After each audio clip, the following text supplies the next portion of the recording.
the theme of the webinar today. So today is May 13th, and we're talking about adapting to COVID-19, how businesses are responding to it, the changes they've made in terms of HR policies, as well as sanitization efforts, using thermometers, how they're thinking about the reopening and the different loans. So joined on our panelists today, I have on our webinar today, we have panelists. We'll go through and introduce each of ourselves, in the order here. And one thing I'd love to know is what everyone's sort of shelter in place new habit or skill that they've picked up. What is something that over the past 2 months you find yourself doing? But yeah, let's kick it off with Alex. Hi everybody, I'm Alex Anderman, and I'm in San Francisco with the Halal guys. We have stores in the Bay Area and Vegas. And I guess my shelter in place is, even though I'm a classically trained chef, I was trying to teach myself how to make sourdough bread. I'm one of those, and I can't believe how much of a hard time I've had trying to figure it out, but I made my last batch this past Sunday, and it worked perfectly. So it will only get better over time from here. So that's great. Kimika? Hi, I hope everyone's doing well. I'm excited to be here. I've been doing HR now in the retail and restaurant industry for 12 years. I absolutely enjoy it. I'm overseeing the HR for Bonchon, US. We have about over 100 locations in the US. 2 corporate-owned locations are within those, and we are international as well. Something that I picked up over the last 2 months is baking, and I've perfected vegan baked goods, including biscuits, and I promise they do taste normal.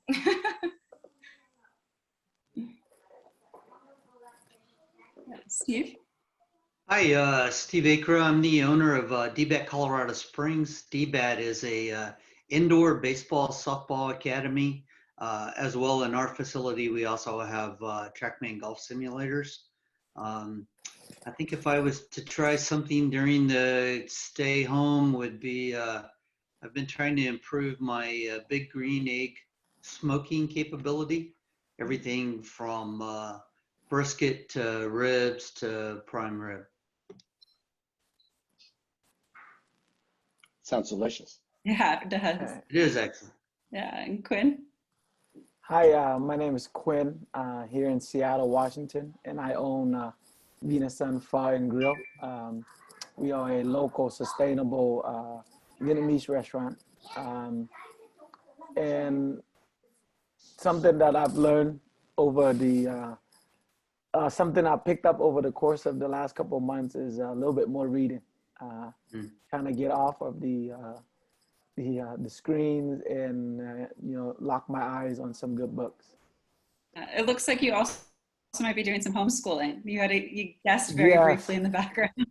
Oh, I'm so sorry about that. It was very specific that they need to be doing their homework downstairs in the basement while I am here. I have like an open office right above the stairs.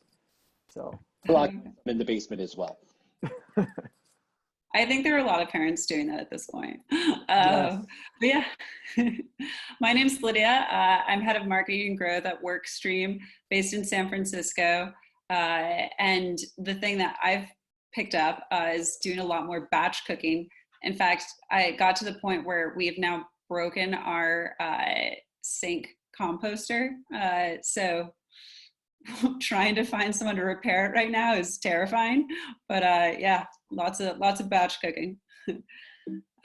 Cool. Now, to kick things off, one thing that is really top of mind for everyone are the different options for the PPP and the other credits. Yesterday on our prep call, we discussed what the different options were for people and what they were thinking about that. Kimika, I'd love your thoughts in general, how you think the PPP program is going. So at Bonchon, for our corporate locations, we've chosen not to use the PPP, mainly just to avoid a lot of the red tape. There's some, as you guys know, who already dabbles in it and are currently in the program. You do have to hire back a certain number of employees by a certain time. And it's pretty hard to do when you're trying to scale with rehiring and bringing back those employees that were either furloughed or took time off. So right now we're not in any of the PPP programs. Yeah, Quinn, what do you think about the PPP? Well, I'm big supporter of it in the sense that it's much needed right now. I think for a lot of businesses that are open, at least. I know there are time frame restriction involved, and we've been very fortunate to be open at the moment, and we've had good luck with kind of this transition into a kind of almost a purely takeout model for the last month and a half, and I've been very happy to be able to keep the employees working and having the PPP help with a lot of the overhead is extremely helpful for us to hopefully ride out this phase. Yeah.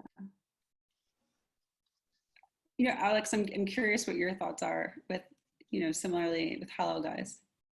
Yeah, so we've taken the PPP, and then right now we're trying to bring back a bunch of people to meet the qualifications of, so it's forgiveness or converts into a grant from a loan. The hard thing though is even though we are still open, our business has converted like Quinn's to mostly delivery and takeout. So we've seen sales drops anywhere from 30 to 50% per store. We even closed down one store, which is in a casino. But my fear with bringing these people back, because it's a short time period program of 8 weeks, is that we're going to bring them back, and then if the business doesn't pick up again, then we're going to have to kind of like slow back down again. So in a way, for the 8 weeks that we're doing the program, we're artificially injecting labor into the system. The good thing or a good aspect of it is that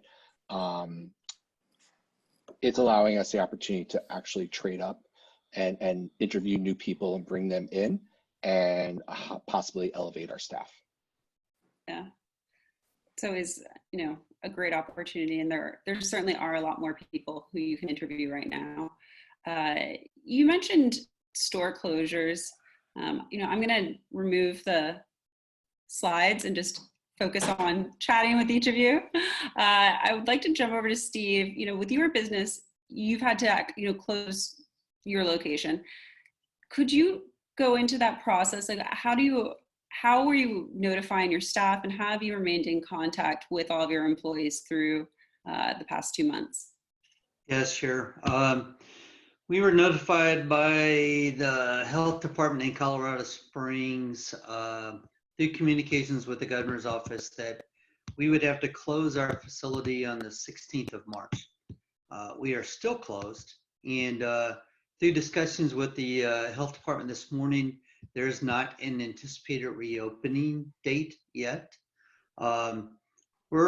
We are a 23,000 square foot facility that does indoor baseball, softball, golf, and fitness. So our employees are specialized. They're typically former collegiate or present collegiate or professional baseball or softball players and or golfers.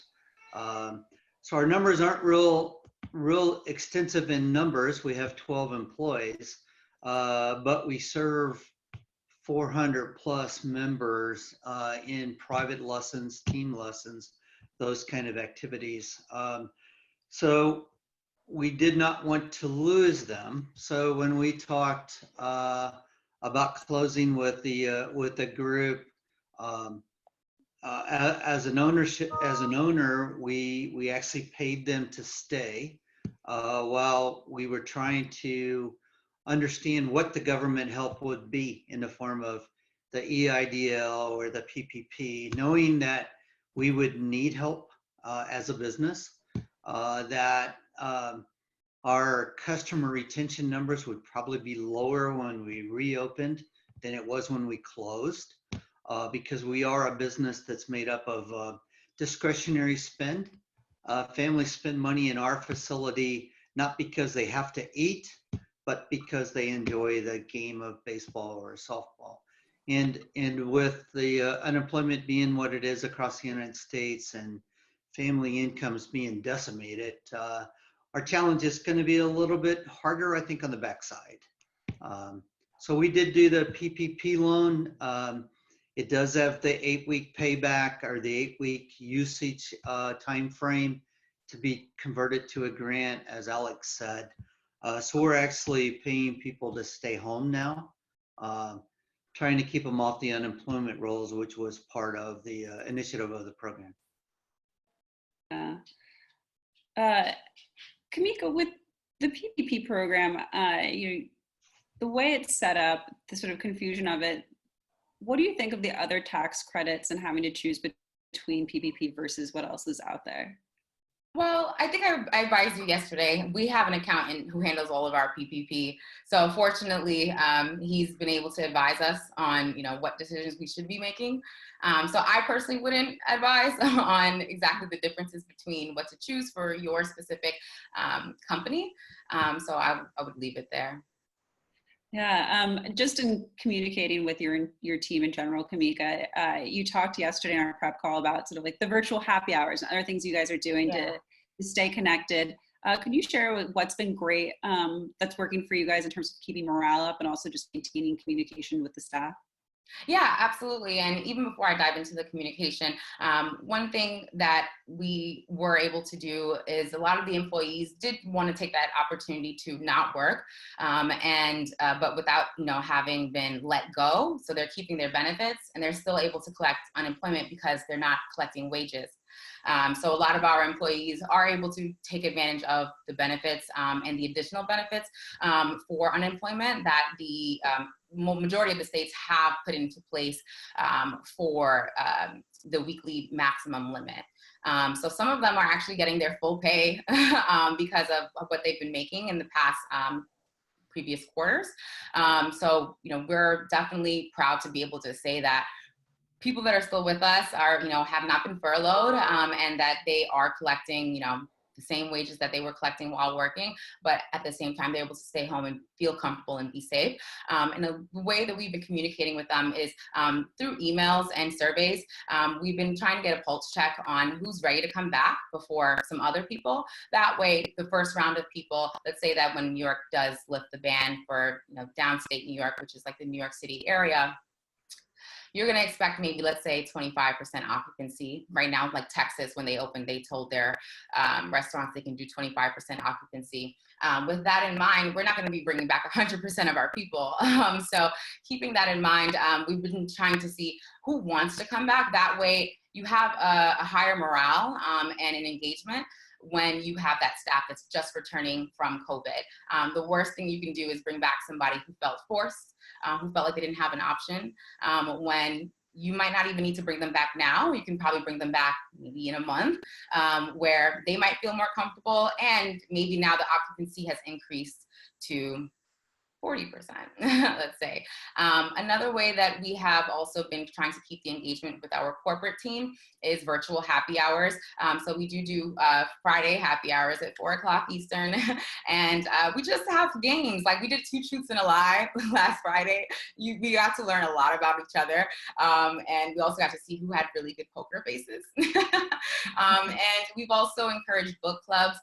So I know one of my leaders is doing a book club with his team. And we also have encouraged the employees to give us their feedback. So we've been reaching out to them, saying, we want to hear you. How are you feeling on a level of 1 to 10? Like how satisfied are you currently with your status of employment and being sheltered at home? How comfortable are you? Do you feel set up for success? Right? What are some of the things that you need?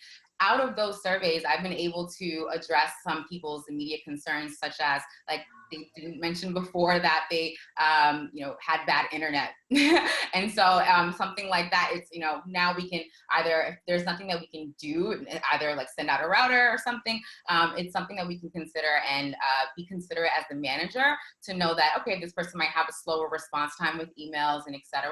Or let me call the person instead because I might get a quicker response. And making those small adjustments makes it easier for your remote teams. And it's not always the field workers that we're also thinking about. We also have to think about our corporate teams, white collar roles that are currently in these new predicaments of working remote when they haven't had to do it before. So we've been trying to make it fun for people. We've been trying to keep the engagement. We've also did a random gifts. We did these Bonchon branded masks, as well as socks and some sneakers. And we've actually been using the proceeds for 100% to donate back into the National Restaurant Association for helping individuals who've lost their jobs in the restaurant industry. So we're really proud to be a part of that, and also still at the same time, create an engagement and an exciting time to be with Bonchon. Yeah, I mean, that's really exciting, especially bringing branded masks. Like, I think that's a lot of fun. With just getting people to wear the masks, I'm curious, Alex, if you don't mind me switching to Alex, I'd love to know just like how it's been going in terms of, sharing the new rules and guidelines with your company and making sure that people are wearing the masks that they need to be doing at work. Yeah, I mean, so with masks was hard. There was a whole bunch of rules that came down that we had to follow. 6 feet separation, create a 6 feet space from the customers, masks. We have to put postings on the door about how often we clean and sanitize the restaurant, high traffic areas. With masks, the hard thing is that it's hard to find masks. I mean, they're expensive. And it was a 4 to 6 week time period or it took me 4 weeks to get them. And then the ones that I ended up buying for my team, it's the same style that was being used at KFC and Chipotle, but it's a t-shirt material that goes over the face, and they don't last forever. But what I've noticed is that my team has adapted on their own, and they've all been buying their own masks. The harder challenge, though, is everybody, I don't want to say everybody, but sometimes people choose not to do what we ask them to do.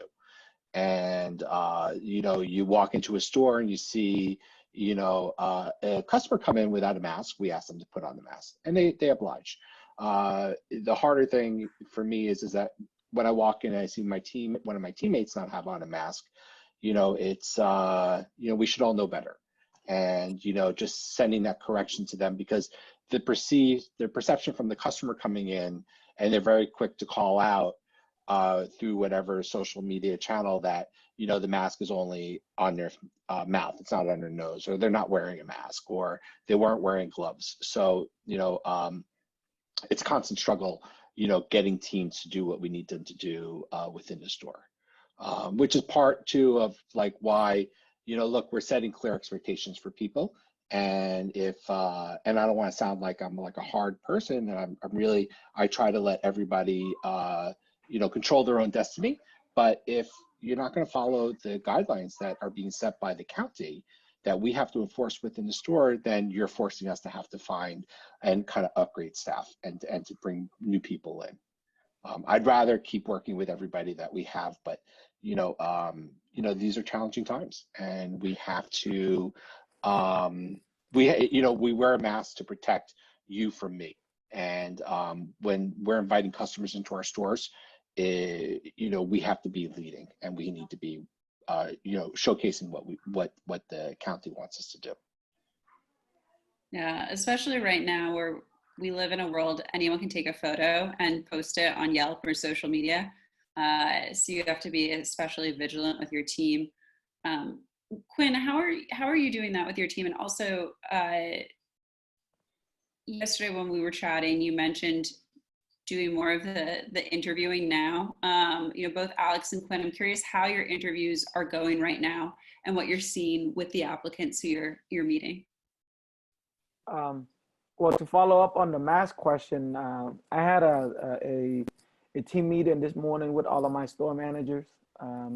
So from operations to the GM of all 3 locations, and it is a challenge, but we kind of made it fun in the sense of the mask aspect.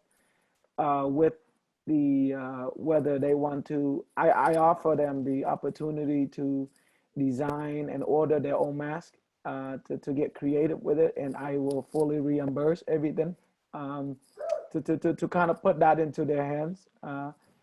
The fact that it's uncomfortable, because it's something that obviously we're not very used to here in the Western part of the world. It is a challenge for some of them, but we're very vigilant, and I think we got to start from the top down, of just constantly reminding our managers, our shift lead, is that they have to enforce the new protocols, and and speaking obviously with staffing, that is a challenge, but we're working. We've been having a great relationship working with Workstream. This week I've interviewed three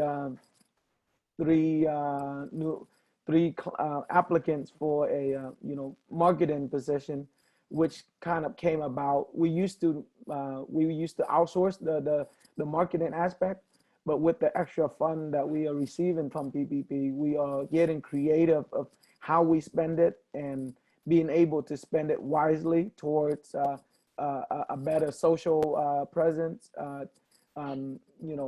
building brand equity. So we are hiring new positions, and we've been very fortunate to be able to retain a lot of our staff.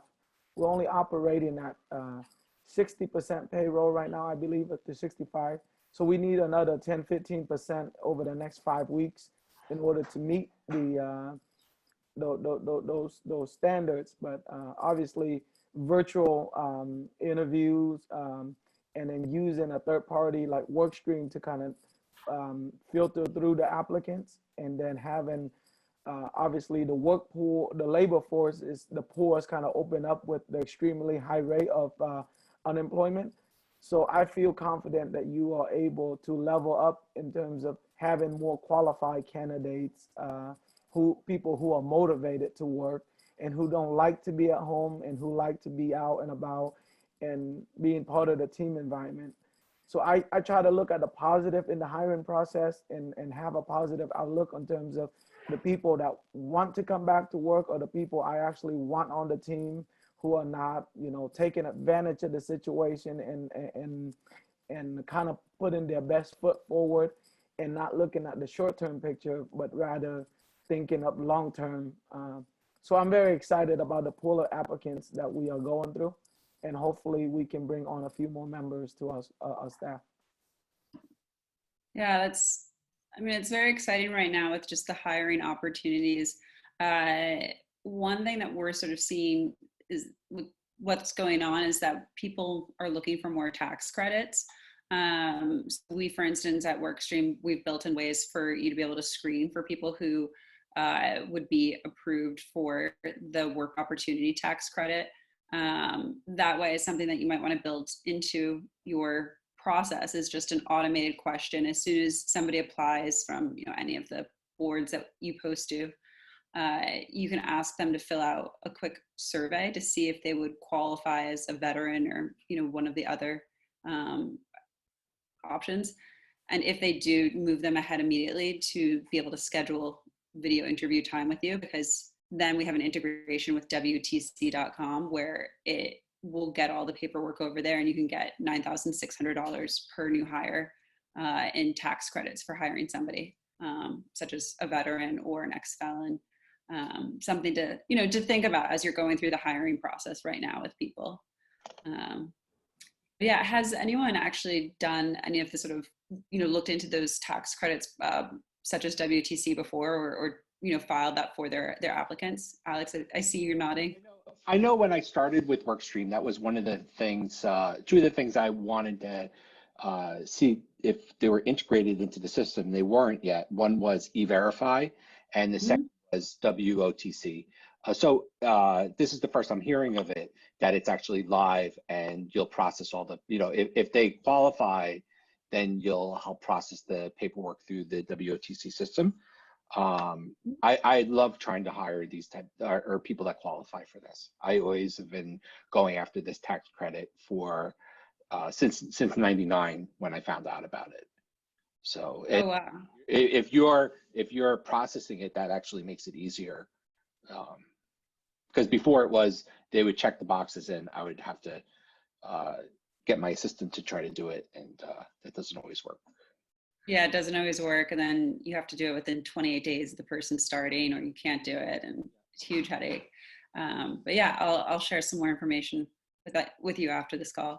But yeah, Steve, I haven't been chatting with you nearly as much. I want to sort of shift back to you. You've been so communicative with your government. You're calling the governor, getting updates on this.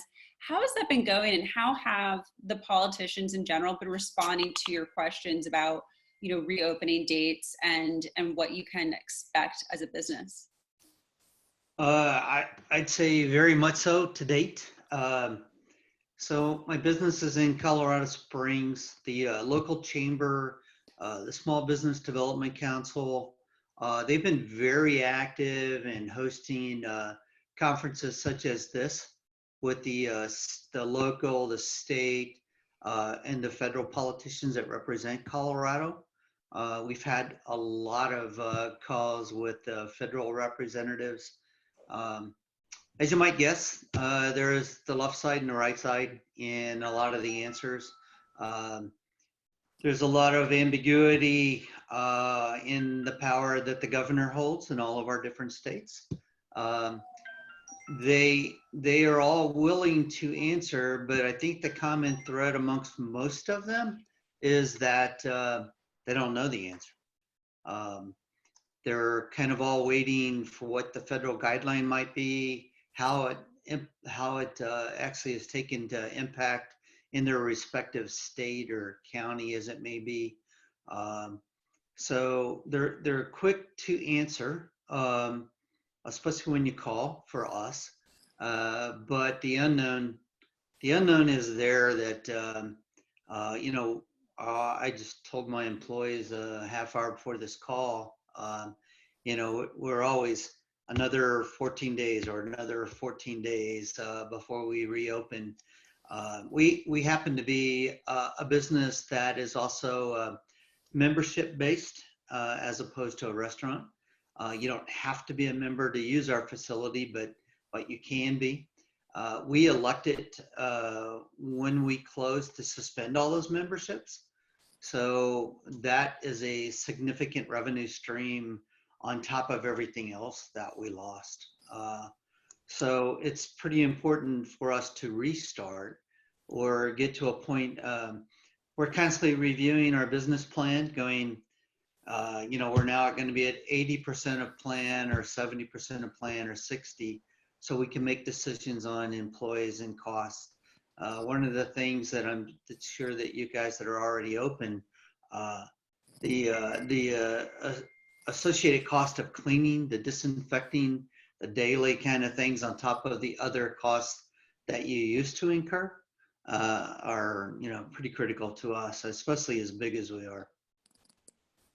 Yeah, I'm curious, what are the typical costs for sanitization that you guys are paying? What have you implemented at your locations?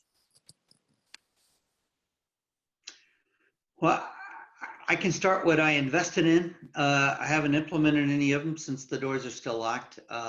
We spend a significant amount of money on an atomizer because we do have 23,000 square feet. So basically that we can clean the turf, the cage area and all, rather than having to do it by hand. Those costs are anywhere between $750 to $1,500 or even more. The cleaning material that actually goes in it is even more expensive, but rather the complication is not actually the cost sometimes, but actually being able to get it. Still have problems with things like Lysol, disinfectant gel, that kind of thing. One of the questions we've received is, have people brought in outside sanitization staff, or does the existing staff take care of those tasks? So I think for the restaurant locations that are still open, are you using outside cleaners, or have you trained your existing staff? At Bonchon, we've been training our existing staff, having a more of a team-oriented type of perspective to it, being accountable for yourself as well. So like, even from a corporate standpoint, it's, if you're leaving the office or a meeting room, make sure that you're wiping down the seat, the desk, and the doorknob, and the light. And it sounds excessive, but that's just what we're doing. And that's just the world that we're in right now. So the same thing applies for the store. It is a team effort. I mentioned yesterday, when we had one case of a COVID scare, while it was the negative test result, which was great. But, we did shut down the store and did a deep cleaning, and that was our team. So I think it's a good idea also to do it external as well. I think employees would also appreciate that as well. But of course, that's additional expenses. Yeah, and how is Hello Guys doing that, Alex? We're all doing it internal right now. So, but the hard thing was, it's to supplies, like Steve was saying. Literally last week was the first week that hand sanitizer came in, a top line vendor, and you can't get half the stuff that you need. You still can't, like I mentioned earlier, masks are still hard. Gloves are not a problem. Sanitizer's now in, disinfectant spray. We had it on hand already, so we're using it, but it's just a matter of retraining the staff. And then according to the guidelines that our counties have, it's, we need to basically clean all surfaces in every couple hours within the store. So it adds another challenge onto it. Yeah. Just another challenge. Lorraine Wong asked, what do you think will be the new normal in your respective industries, and what are your actions to shift towards that direction? So one of the new normals for us is, we used to do a very high number of catering to offices, which were all chafing dish food. Like buffets, we would sell them food and they would put out the display, and the people would just, take whatever they wanted. Now that's pretty much eliminated. Everything needs to go towards individual, say, box lunch types of food. Within the restaurant itself, you gotta think that you're losing, 50% capacity of seating that you have in the restaurant. You're gonna need to create distancing for the customers. So that's going to be a challenge as well. Because of that, we've gone to our landlords and we are trying to renegotiate right now with them, because we rented places based upon occupancy numbers, and all that has changed under these new guidelines, basically. Interesting. Quinn, Kimika, curious, what do you think will be the new normal? And also, I think it's really dependent on location. So Alex is, in California. Kimika is New York. Quinn, I believe you're in Washington, right? And Steve, you're in Colorado. So state by state, what do you think, when do you think the new normal will be? And what are you doing to get ready for it? Well, New York is probably last. So we probably have a little more time. I feel like California will hold out just to be the last to reopen. Maybe, that sounds about right. But, Kumo's saying, it's looking like, 3 phases. And, he's hearing out the New York bigger restaurants and hearing them out and seeing, what's going to work for them and what challenges that they're concerned about. So it's looking like, we'll open with, within phases. And like I said earlier, occupation restrictions. For us, for corporate, the new normal is remote. I've been sharing with employees, like, hey, if you like it, enjoy it. We're not rushing you guys back to the office. But as I said, I was doing a pulse survey. We can't forget about the people who are not indoor people. I do have a small percentage of my corporate team that's like, I don't like it. I'm ready to go back. I'm going crazy. And so those people, we want to make sure that, those are probably the first people that we'll let back into the office. As far as stores, I would say the new normal, probably what everyone else is doing, just being obsessive with cleaning and temperature checks. We do take temperatures. We do infrared. Yeah, you're doing the infrared. I'm curious, like, who you're using for the infrared checks and how that came about. Yeah, Safe Space Scan. We haven't started using them, but we're interested in them, and I recommend it because if you go to like maybe YouTube and type in Safe Space Scan, you'll find the video, and it's actually amazing. It's literally like consider it like a tablet that you stand in front of. It'll tell you your temperature, like your temperature is normal, or your temperature is not normal. Go see administration. Or if you walk up to it and you don't have on a mask, it would say, you don't have on a mask, please put on your mask to enter the building. So you don't have to have this human interaction that's within the 6 feet limit. Even though, yes, mask and gloves will make it okay to be within 6 feet. We don't want to put the person or the manager whose job duties now is to measure someone's temperature all day, every day, every shift, is a risk to them possibly. So this would alleviate that. So I think it works for, honestly, any industry. You can put that, that tablet anywhere and use that for, indoors, outside, anything you want. Right now we're doing infrared scanning with, it's like the mobile device for your hand. So you can just put up to someone's forehead without touching it, and it will let you know if the person is within normal temperature. Okay, cool. Well, that's definitely something that I would like to know the restaurants that I'm going into, had something like that they were implementing. Yeah, and also something that I would recommend for other restaurants or even other industries as well, but you have the clients that are walking in or interacting with your staff. It's a good idea to probably have invest in maybe a health check sticker. That's actually something we're doing. We're starting, so that way clients, when they are picking up their food with takeout and delivery, they know that, oh, this person that they're dealing with, they're checked, they have a check, they're healthy, I don't have to have any concerns.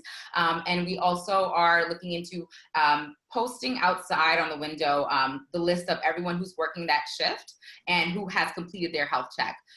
So that way when someone's walking in, they can feel comfortable and know that we've done our duties as Bonchon, and walking into our facilities, you're safe. So I think that's something that can be applied to any industry, really. Yeah, I have to admit, I recently got the coronavirus test because my husband had this hacking cough for a week, and it got to the point where, I said he should go, and if he's going, I might as well too, because you can't avoid it. Right. And thankfully, we both came back negative. It was really easy for us to go and do our own sort of, health check. We did the drive-through in San Francisco, booked at night. We're able to get in at 11 a.m., did the whole sort of like up the nose. It's very uncomfortable. Has anyone else done the test yet? I was shocked at how uncomfortable it is. Like, you see the swab and you don't realize you're like, it's going that far up my, yeah. But, things you have to do these days, right? Mm-hmm. But yeah, we have some more questions that came in. John McHale wants to know, hi panelists, want to know if any of you have been experiencing a wave of job applicants who don't bother replying after the initial application. It's almost as though they're applying blindly, and it's frustrating. Yeah. I feel like that's all the time. I don't even think that's just now. I feel like that happens often. You have candidates that will apply, you reach out and say, hey, we like you, we'd love to chat further, and they don't reply. It could be one, yes, I've noticed more applicants over the years are applying blindly, and I blame technology. You have apps, one-click applications that make it very easy for people to not even have to open the job description link and still be able to really apply. So I would say don't get too frustrated about the lack of responses, because that way you're actually weeding out the people who aren't really interested, and you can focus on those who are responding. Also, maybe tweak the job description to be to sound a little more selective. It'll probably help alleviate and eliminate those who are just applying to apply, who are reading the job descriptions, and at least to think that all right, maybe I'm a fit for this job, or, oh, this sounds a little more selective and I'm not too interested. So I think that might help with some of the accuracy between the people who are actually interested and who are responding. Yeah, I mean, we're seeing a lot more people just add simple screener questions before they look at resumes, so that as soon as they apply, they get a question such as like, what shifts are you available? How far away do you live from the location? So that they don't look at, their resume until they've gotten like, okay, they immediately got a text message. They've answered those 2 or 3 simple questions, and now it goes to the next stage to look. Alex and Quinn, what do you guys do? Are you seeing a lot of people who are not responding, and how are you guys filtering through that? Well, I think that like Kimika pointed out, I think it's normal. One of the reasons probably is because they are trying to meet their unemployment requirement in terms of reaching out and hitting up a numbers of applications. But, it's part of the pain point that we have to deal with, and I don't think it's anything new. So I haven't really paid any mind. The people who do respond, I kind of look in the best light, and I try to set up as many interviews as I can. So hoping I can improve my overall team. So I'm willing to go through as many, filters as possible in hope of creating a better team members and better culture overall for the workforce, for our workspace.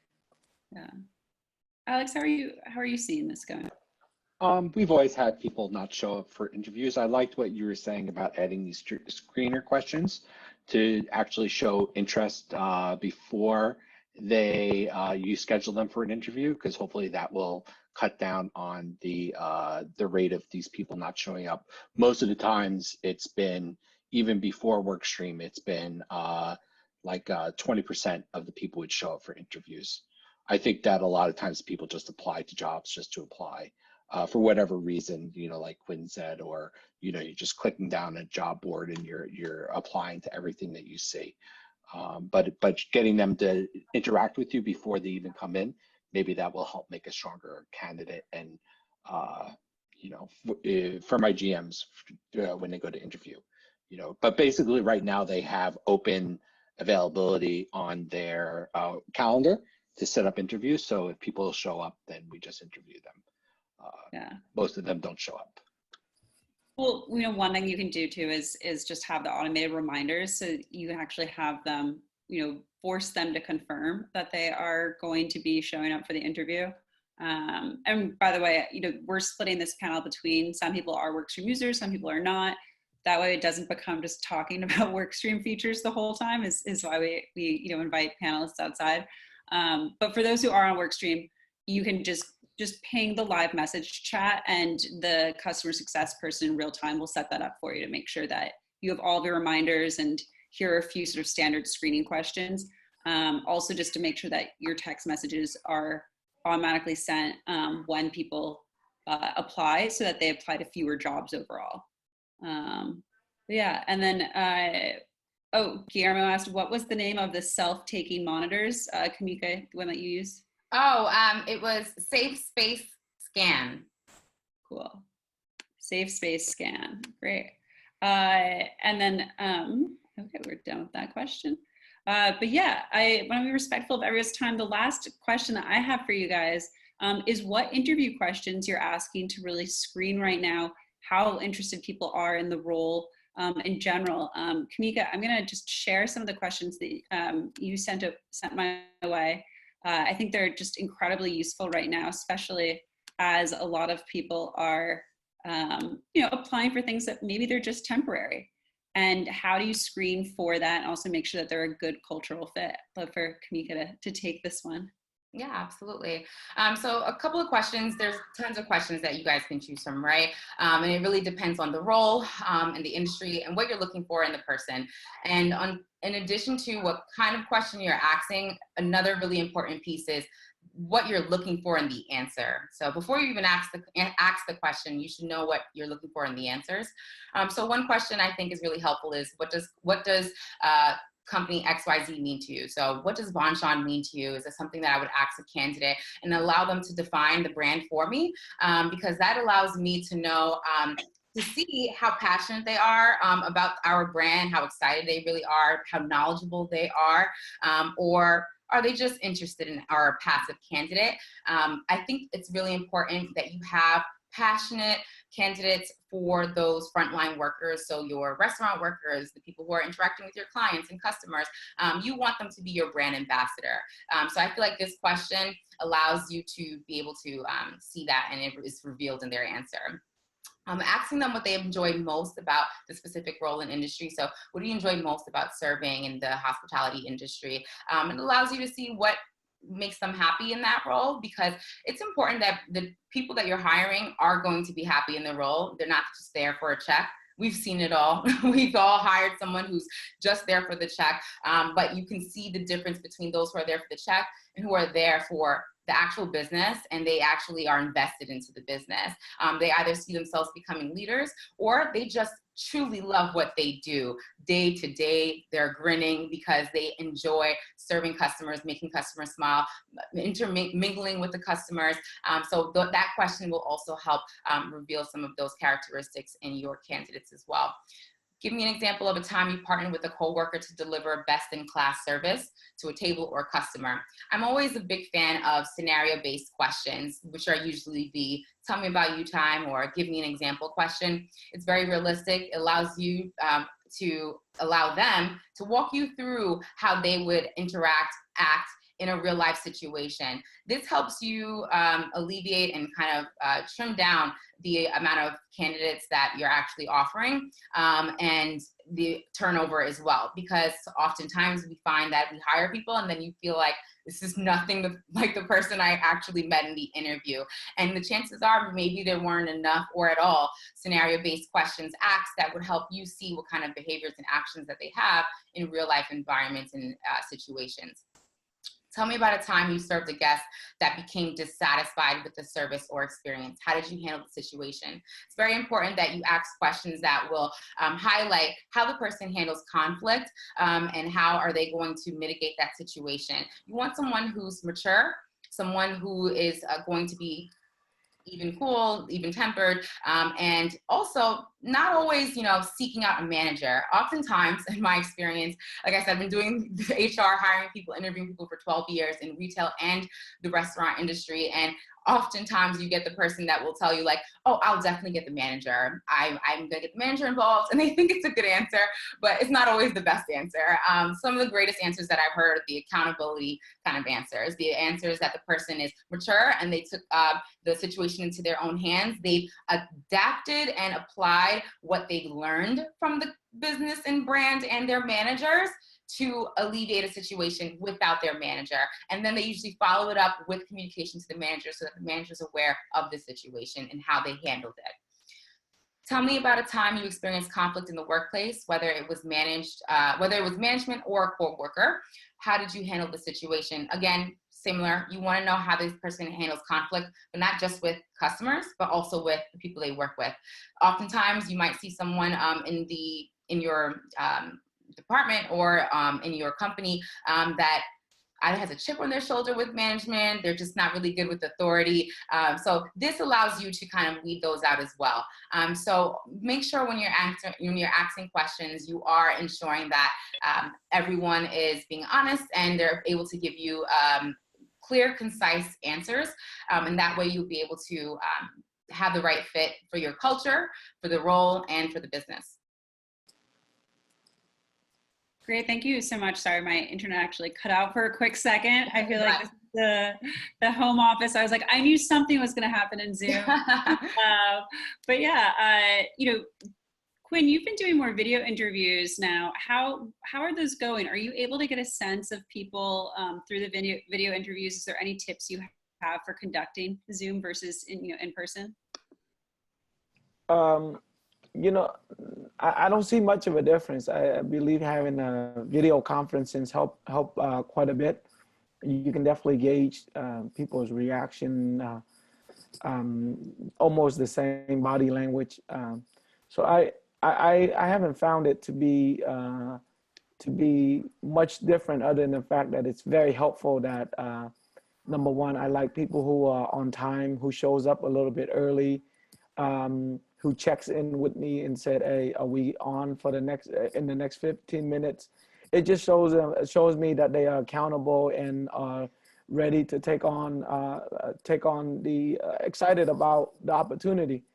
So you know, just little minute details that I think might help in terms of if somebody is really wanting the job.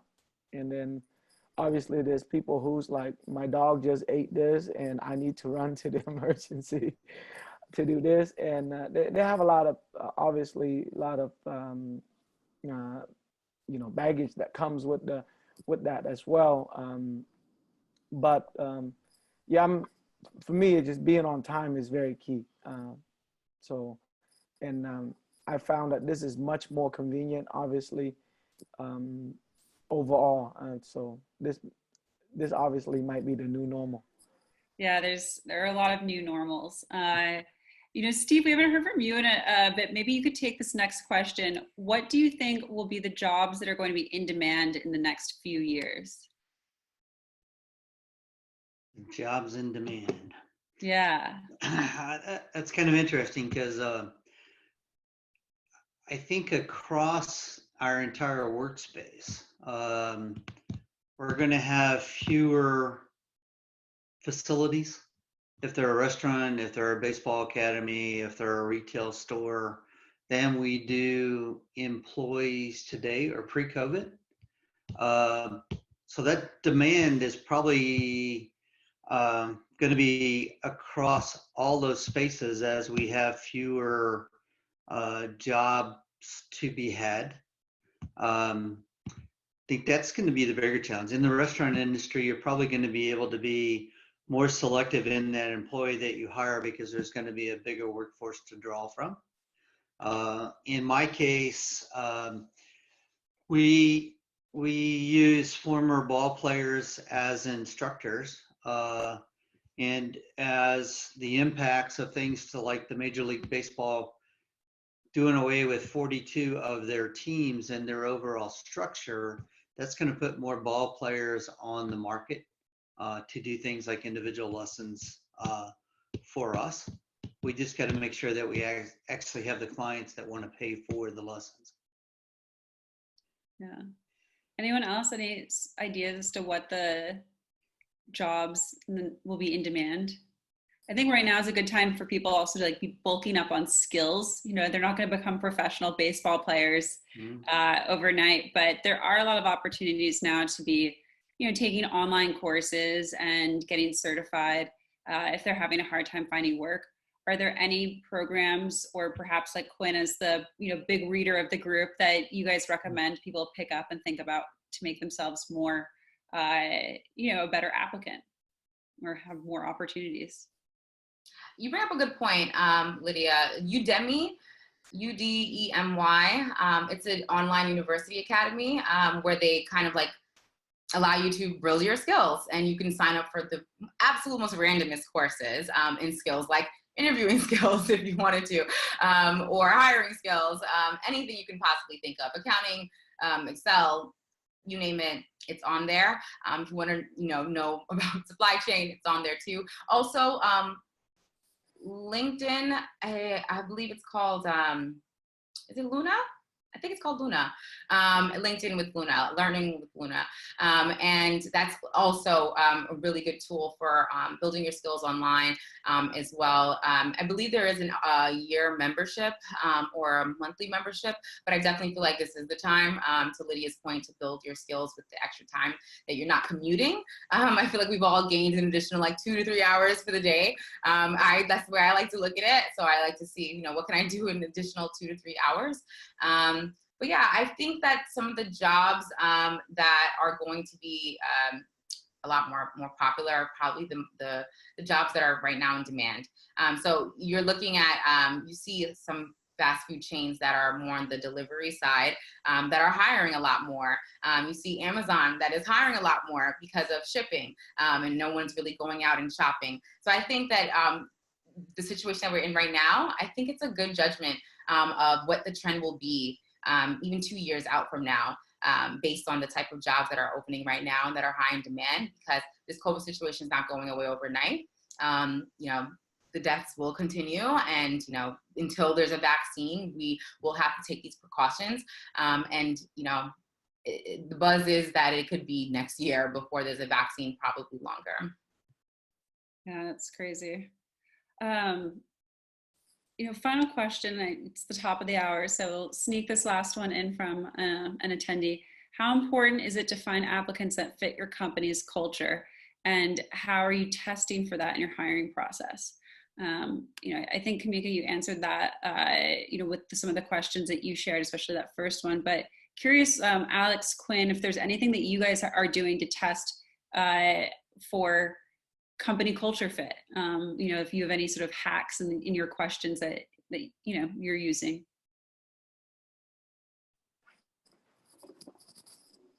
I can take that first. So the you know, I don't know if I have a hack, but given like a 30-minute, you know, 60-minute time frame with of most interview, the biggest part of being you know, part of our culture is being nice and kind, which is as part of the service industry, it's very important to be compassionate and understanding of the people that are standing in front of you, which also, you know, gives them the ability to react, to stay cool, not overreact, to not lose it in a lot of situations. And I think the biggest trait of that is kindness and compassion. So, you know, I try to gauge that in terms of maybe going through the experience. Have you, like some of the questions is, have you handled previous situation?